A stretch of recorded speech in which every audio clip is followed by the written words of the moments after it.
5 yanvar shanba kuni soat 10 dan 18 gacha Fidoyi onalar va Sharq Turkiston informatsion markazining uyushtirishi bilan Germaniyaning Essen shahrida Xayr bozori nomida Uyg'ur yetim bolalarga yordam berish faoliyati o'tkazildi.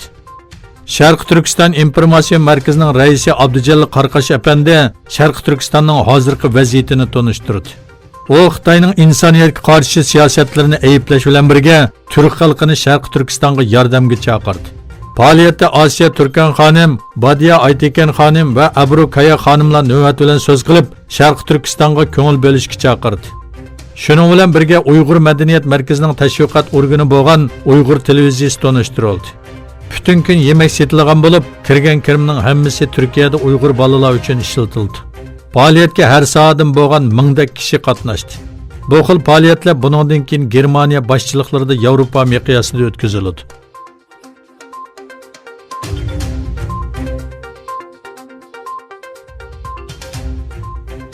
Xitoy ishg'oli ostidagi Sharq Turkistonda egichaqsiz 5 bola ko'mir gazdan zaharlanib o'ldi. Yangi egillagan ma'lumotlarga asoslanganda Sharq Turkiston Xotan viloyati Bo'zyer yezisida ota-onasi yig'ilish lageriga qamalgan 5 Uyg'ur bola mashdagi ko'mirdan zaharlanib o'lib ketgan. Ishg'oliyatchi Xitoy doiralari Sharq Turkistondagi bostirish va assimilyatsiya siyosatida kishilarni yo'qolan bahonalar bilan qo'lga olish bilan birga millionlagan kishini yig'ilish lageriga qamadi. Bunun bilan egichaqsiz qolgan 100 minglagan Uyg'ur bolaning ahvoli diqqatni tortmoqda.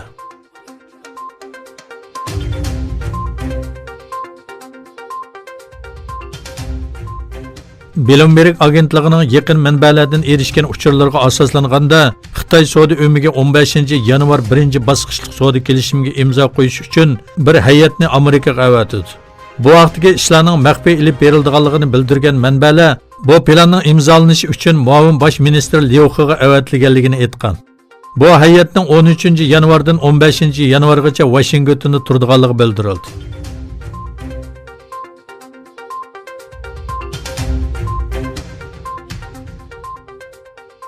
Iroq bosh ministri Adil Abdulhamdi Xitoyning Iroqning muhim va kuchli sherigi ekanligini bildirdi va ikki davlat orasida o'tgan yili imzolagan kelishimni ijro qilganligini aytdi. Axborot ishxonasidan e'lon qilingan bayonotga asoslanganda bosh ministri Abdulhamdi Xitoyning Bag'doddagi bosh elchisi Jang Tao bilan bosh ministr ishxonasida ko'rishgan. Ko'rishda Amerika qismlarining Iroqdagi mavjudligi haqida to'xtalgan Abdulhamdi Amerika Daeshga qarshi kurashda ko'p tirishchanlik ko'rsatdi. Lekin Iroqning to'qinish maydoni bo'lishini xohlamaymiz. Amerika Iroq hukumatining qaroriga asosan bu yerda turayotgan chekinish qarorini mo Iroq chiqardi dedi. Iroq bilan Xitoy 2019-yil sentyabrda energiya, neft va boshqa sohalarda Iroq bilan 8 turli kelishim imzolagan. Amerika prezidenti Donald Trump bo'lsa, Amerika askarlari Iroqdan ayrilishga majbur bo'lsa, Iroq texmi ko'p embargo yurgizdiganligini aytdi.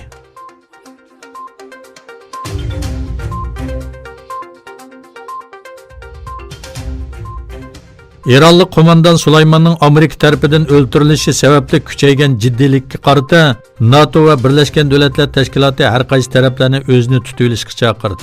29 a'zo davlatning bosh elchilari qatnashgan jiddiy yig'inda so'z qilgan NATO bosh kotibi Stoltenberg Iranning vaziyatni jiddiylashtiradigan harakatlardan saqlanish kerakligini aytdi va NATOning Iroqning yadro quroliga ega bo'lishiga qarshi ekanligini ta'kidladi. Yevropa hukumati boshlig'i Ursula von der Iranning yadro kelishimiga amal qilmaydiganligini bildirgan bayonotidan cho'nqur andish his qilganligini aytdi.